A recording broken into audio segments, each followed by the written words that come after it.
홍남기 경제부총리 겸 기획재정부 장관이 부동산 시장이 안정세에 접어들었다며 앞으로 집값이 더 떨어져야 한다고 말했습니다.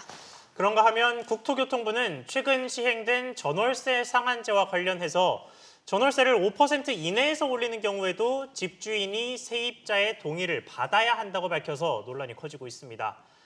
부동산 관련 소식들 역시 취재 기자와 함께 이야기해 보겠습니다. 윤지혜 기자 나와 있습니다. 자, 윤 기자. 네. 먼저 홍 부총리 발언부터 좀 짚어보겠습니다. 집값이 더 떨어져야 한다. 이거 어떤 배경에서 나온 발언입니까? 네, 홍남기 경제부총리가 어제 예산결산특별위원회 전체 회의에 참석을 했습니다. 부동산 시장 전망을 어떻게 보냐는 의원 질의에 답변을 하면서 나온 얘기입니다.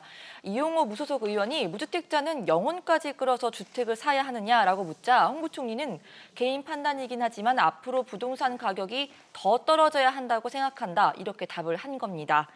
홍 부총리는 서울 시내 아파트 가격 상승률은 사실상 0.02%에 그쳤고 강남 4구 같은 경우는 0%라면서 정책을 발표한 뒤 8주 정도 지나야 효과가 나오는데 부동산 가격이 안정화될 것으로 생각한다. 이렇게 답을 했습니다. 네, 그런데 이 문제는 고강도 규제가 단기간에 쏟아져 나오다 보니까 시장에서 생기는 혼란도 상당하지 않습니까? 네, 대표적인 것 중 하나가 임대차법입니다. 정부가 세입자 보호를 위해서 임대료 인상폭을 최대 5%로 제한하는 법을 내놨죠. 전월세 상한제가 한 달 전 국회를 통과했는데 뒤늦게 논란이 커지고 있습니다. 임대료 상한선이 5%니까 5% 이내라고 생각을 하기 쉬운데 사실은 이마저도 집주인이 마음대로 정할 수 있는 게 아니라는 설명입니다.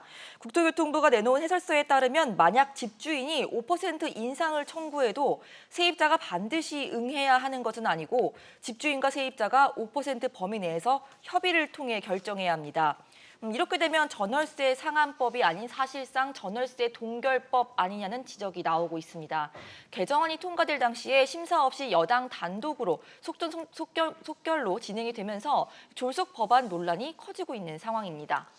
네, 그리고 계약갱신 청구권제 임대차 3법 중에 하나죠. 이것과 네. 관련해서도 좀 궁금한 부분이 하나 있는데 세입자가 만약에 별다른 이야기가 없이 4년을 거주하게 되면 그러니까 암묵적 계약갱신이라고 하죠. 이렇게 해서 4년을 거주하게 되면 이거는 계약갱신 청구권을 1회 썼다고 봐야 됩니까? 아니라고 봐야 됩니까? 네, 안 쓴 걸로 봐야 합니다. 별다른 청구권을 말하지 않고 집주인과 묵시적 동의로 4년을 거주했다면 단 한 번도 계약갱신을 요구한 게 아닙니다. 따라서 세입자는 추가로 계약 연장을 요구할 수가 있습니다. 갱신 청구 행사 방식은 구도로 하거나 문자 메시지, 또 이메일도 가능한 상황인데 내용 증명 우편 등 증거를 남길 수 있는 방법을 정부는 권장했습니다. 계약갱신 청구권은 임대차 기간이 끝나기 6개월 전부터 1개월 전까지 해당 기간 내에 행사를 해야 합니다. 네, 윤 기자 이야기 잘 들었습니다.